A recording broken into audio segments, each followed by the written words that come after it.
The question I want to explore today is, if oil isn't just gasoline, what is it?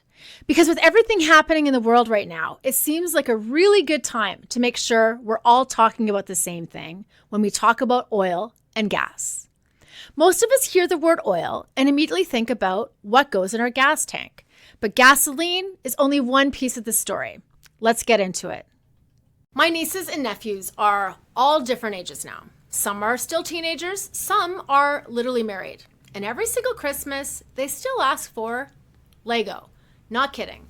My brother-in-law went to Paris last fall, so his kids gave him a giant Notre Dame Lego set at Christmas. It's timeless. I saw that set still on display at the house last week when my nephew's girlfriend asked me, what's the difference between oil and gas and gasoline? So I thought about it and then I said, well, it's kind of like Lego. Because natural gas and oil are kind of like just different Lego kits. Natural gas is the small box. It's the smaller molecules, fewer carbon atoms, simpler, it's efficient. It heats your house, you use it to cook your food, generate electricity, done. But oil? Oil is that giant Lego Technic set dumped all over your mom's dining room table. Bigger molecules, longer carbon chains, more complicated pieces. Thousands of pieces, endless combinations, endless uses. Because oil is not just the gasoline for your car. It's the jet fuel for your trips to Europe. It's the road on the asphalt that you drive on to take your kids to sports. It's your phone case, your yoga pants, your mascara, your medical equipment. It's in your medication.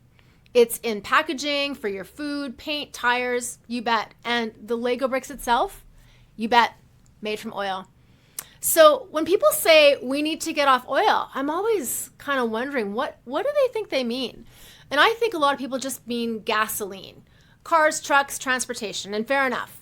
You know, other options exist. But gasoline is, again, just one of the pieces on that table of Lego. The rest of the stuff, it's still right there. It's still being used. It's still essential. So even for those of us who have made the switch to electric vehicles, well, you're still using oil, not as a fuel, clearly, but in the plastics, in the tires, in the components, in the battery materials. You can change how you fuel your ride, and that's awesome. But you can't really opt your whole household out of using oil, not even close. And I genuinely don't think most people realize how deeply this stuff sits underneath all of what makes modern life possible. Your insulin, your kid's car seat, your winter boots, the road that you drove on to work this morning. Oil touches all of it somehow, somewhere. Which is why this conversation matters for Canada, especially now. Because the world, quite frankly, is not choosing between oil and not oil. Not anytime soon. Certainly not now. That is not the choice that's being made. The world is choosing not whether we have oil, but where that oil comes from. And here's why this matters for Canadians right now. Here in Canada, we get to debate whether or not we want an oil pipeline. Meanwhile, the rest of the world is asking very different questions. They know they need oil and don't have oil. They don't have the enviable luxury we do of saying, maybe we'll produce more, maybe not, maybe we're good. The questions they are asking right now today is, how do we keep the lights on? How do we keep our hospitals running? How do we keep making the things that we literally need for our lives every day today? These are not the same questions. And even the IEA, that's the International Energy Agency, they do, prognostics for our energy source. Even in their most aggressive, as in best case net zero scenario, the one where every single country would hit every single climate target on time, even in that case, which frankly is not particularly likely if Canada's any indication, oil demand still never goes to zero, not even close. Sure, in some scenarios it drops significantly, but it's still there, even in 2050 and long after. It's still needed. It's still touching everything that we just talked about. Canada, here we are, with some of the world's largest oil and gas reserves on Earth.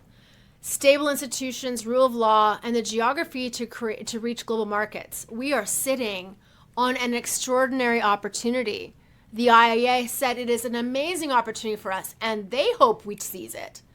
Our own Prime Minister, Mark Carney, said it plainly. If we, Canadians, master our energy, we master our destiny. That's what we're talking about right now. That's not an industry talking point. That's the person running the country. So when we have big conversations about oil pipelines like we're having right now, just try to remember that we're choosing what role Canada wants to play in supplying our oil to our allies and to the world securely, responsibly, affordably. That's the real conversation right now. And so it's not whether or not oil exists in our modern lives, it already does. It's everywhere. The question is, are we smart enough to seize this opportunity and help the world with it? I'm Lynn Exner, and this is Smart Enough.